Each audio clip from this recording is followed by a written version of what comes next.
Imagine que você é um tenente especialista em bombas da Marinha Norte-Americana. Depois de um longo período fora de casa, quando finalmente está reunido com a sua esposa e filho, você é chamado para ir até o Japão resgatar o seu pai, que está detido por se envolver onde não tem autorização. E o inesperado acontece, todas as teorias que seu pai tinha e que você achava que era loucura começam a fazer sentido depois que o Godzilla surge do mar para combater criaturas inimigas que destroem tudo à sua volta, ameaçando a raça humana. Agora, de alguma maneira, vocês terão que ajudar o governo a lidar com esta espécie. E qual fim isso levará? A história inicia com o casal Joe e Sandra indo para o trabalho, enquanto seu filho vai para a escola. A família vive no Japão. E Joe está preocupado com alguns dados que seus estudos captaram. Ele torce para que não seja nada ou que seja algo que passou, mas nada grave. No entanto, quando chegam no trabalho, as anomalias sísmicas são bem preocupantes e a sua esposa vai com uma equipe até o lugar dar uma olhada, claro que com trajes de proteção. Em certo momento, começa um terremoto e o homem ordena pelo walkie-talkie que Sandra volte com a equipe, pois o lugar em que eles estão, se a fumaça alcançar eles, é extremamente tóxico. Por mais que a equipe corra o mais rápido que podem, não conseguem chegar antes da fumaça na porta e Joey é obrigado a fechá-la para que a cidade não seja exposta aos elementos. E da escola, Ford, filho do casal, conseguiu enxergar o momento em que a usina começou a desmoronar. Depois de 15 anos, vemos o homem que Ford se tornou e ele está voltando para casa após enfrentar um bom tempo longe da família por causa da marinha. O homem não conseguiu nem aproveitar muito a sua esposa e filho, pois o consulado ligou para avisar que Joey, o pai de Ford, está preso no Japão. Parece que Joey invadiu uma área que estava de quarentena e por isso acabou sendo detido. Ford viajou até o lugar e acabou conseguindo tirar o homem da prisão. Depois, quando chegam na casa dele, o filho de Joey percebe que ele não recebe muitas visitas e que o homem ainda está fazendo pesquisas sobre algo que está envolvido no acidente de sua mãe. No dia seguinte, Ford acorda com o barulho de seu pai falando com alguém e descobre que o homem pretende voltar à área de quarentena. Joey acredita que há algo no lugar, uma criatura de repente, mas nada do que estavam relatando as pessoas por todos estes anos. Então, os dois vão até lá, com roupas de proteção. No lugar, Joey resolveu tirar a sua máscara de proteção, depois de ver que havia animais vivos e normais no lugar. Assim que fez, eliminou a sua dúvida sobre o ar estar contaminado ou não. Os dois acabam sendo pegos e levados até a antiga usina para ficarem detidos. No lugar, Joe é interrogado e quando começa a dar os apagões, ele começa a se exaltar, falando que vai acontecer as mesmas coisas de anos atrás, do dia que ele perdeu a sua amada esposa. Os impulsos eletromagnéticos fazem com que tudo que é elétrico pare de funcionar, e como o doutor responsável pelo que está sendo estudado no lugar percebeu a semelhança dos dados que Joey carregava, manda tirarem a vida da criatura que está sendo chocada. Contudo, a criatura sai de dentro da casca que a envolvia e começa a emitir mais impulsos eletromagnéticos, o que ajudou Joey a se libertar da onde estava preso. E Ford se desespera ao ver aquele bicho enorme destruindo tudo à sua volta enquanto ele ainda está preso e não consegue sair. A sua cabine acaba sendo atingida pela estrutura do lugar e assim ele é liberado, mas seu pai estava na ponte que também foi atingida pela estrutura e fica em situação grave. No dia seguinte, o Dr. Serizawa escolhe Ford e Joey para lhe ajudar em sua pesquisa sobre a criatura. Entretanto, assim que chegam na base, o pai de Ford acaba não resistindo aos ferimentos. O homem tenta se lembrar das coisas que seu pai falava para ajudar na pesquisa do doutor e comenta sobre a criatura estar emitindo um chamado. Serizawa e sua colega explicam que há muitos anos essas criaturas viviam na superfície consumindo a radioatividade. Mas, como na superfície esses elementos haviam diminuído, as criaturas desceram para as profundezas do oceano, para o subsolo. Assim, eles consumiam a radioatividade do núcleo do planeta. E na primeira vez que um submarino nuclear atingiu as profundezas do oceano, ele acordou alguma coisa. Logo, os testes nucleares dos anos 50 tinham algo a mais que as pessoas não sabiam. Na verdade, as bombas estavam tentando acabar com uma criatura enorme. Então, foi criado um projeto chamado Monarca, feito por uma aliança multinacional em segredo. segredo para procurar o antigo predador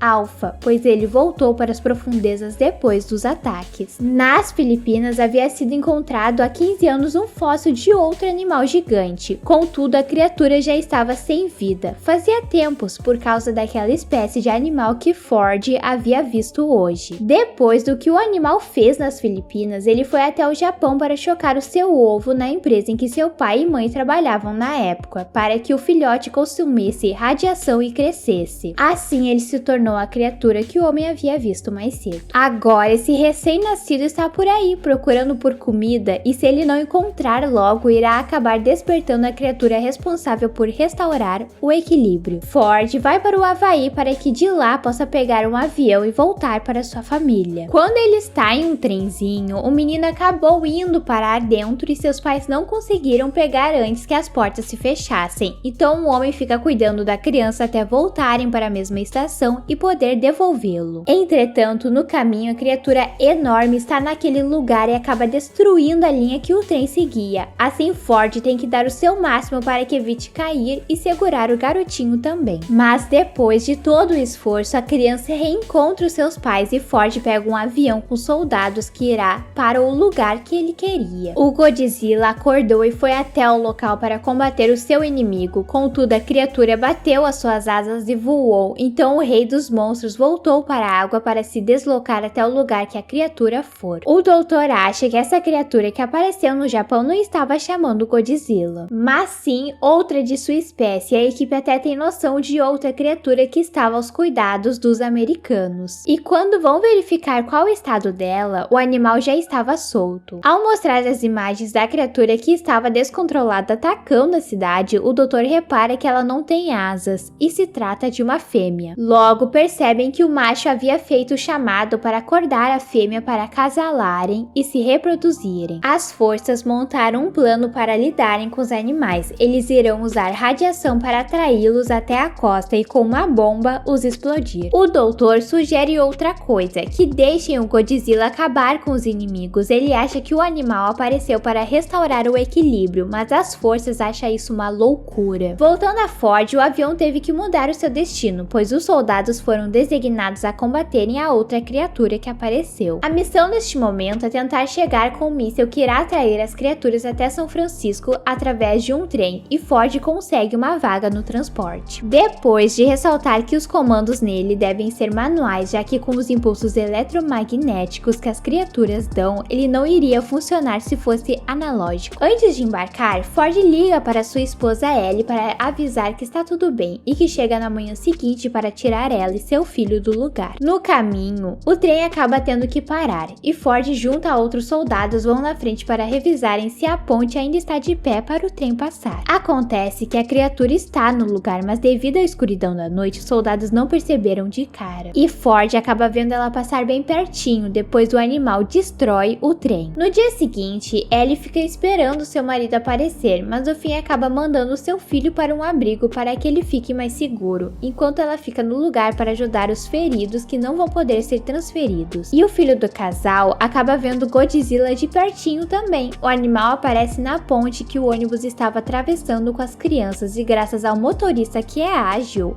todas ficam bem. Ellie tem que se esconder com as pessoas em um lugar para se manter salva, pois Ford ainda não chegou, entretanto as criaturas sim. Os animais levaram o que os soldados vão usar para atraí-los para o centro da cidade e colocaram seus ovos no local. Então as forças fazem outro plano. Os soldados irão de paraquedas para o lugar, pegarão um míssil e assim irão atrair as criaturas. Como Ford disse que lidava com bombas, acaba sendo designado para ir junto. No centro da cidade, Godzilla enfrenta seus dois inimigos. E assim que os soldados conseguem recuperar o que irá atrair as criaturas, Ford aproveita que o lugar está todo inflamado e coloca fogo para que não haja filhotes desses animais. Depois disso, a fêmea fica revoltada, até parece que ela olhou nos olhos do homem, e ali ele pensou que acabaria tudo. Contudo, Godzilla apareceu para o ajudar. Com um jato azul saindo de seu corpo, ele chamou a atenção da criatura e Ford pôde seguir. O rei dos monstros acabou com dando uma rabada nele. Entretanto, acabou com um prédio que era maior do que ele, desabando em cima de si. Ford estava muito perto quando isso aconteceu, já que com a perna machucada, ele não conseguiu avançar muito. Mas, assim que chega no barco que será usado para atrair as criaturas, ele aproveita que a fêmea está se distraindo com os outros soldados e dá partida no barco. No entanto, não durou muito. Com o impulso eletromagnético, ele parou de funcionar. Mais uma vez, Ford encarou os olhos do animal e foi salvo graças ao Godzilla, que agarrou a boca da criatura e usou seu jato azul diretamente naquela boca aberta. Em seguida, descabeçou o animal. Vemos que logo depois o barco voltou a andar, contudo o homem não tem forças para fazer qualquer coisa e acaba desmaiando. Enquanto vai apagando devagar, ele enxerga o rei dos monstros fazer a mesma coisa. No fim, Ford fica bem, pois conseguiram resgatar antes que o barco explodisse. Ele encontra o seu filho primeiro e os dois ficam esperançosos procurando por Ellie, que em seguida aparece. O Godzilla acorda depois de um tempo, ele se levanta e volta para as profundezas do oceano. O que vocês acharam desse filme? Espero que tenham gostado do resumo, deixem as suas sugestões nos comentários e se inscrevam. Se gostaram do vídeo, curtam e compartilhem para me ajudar. Até a próxima!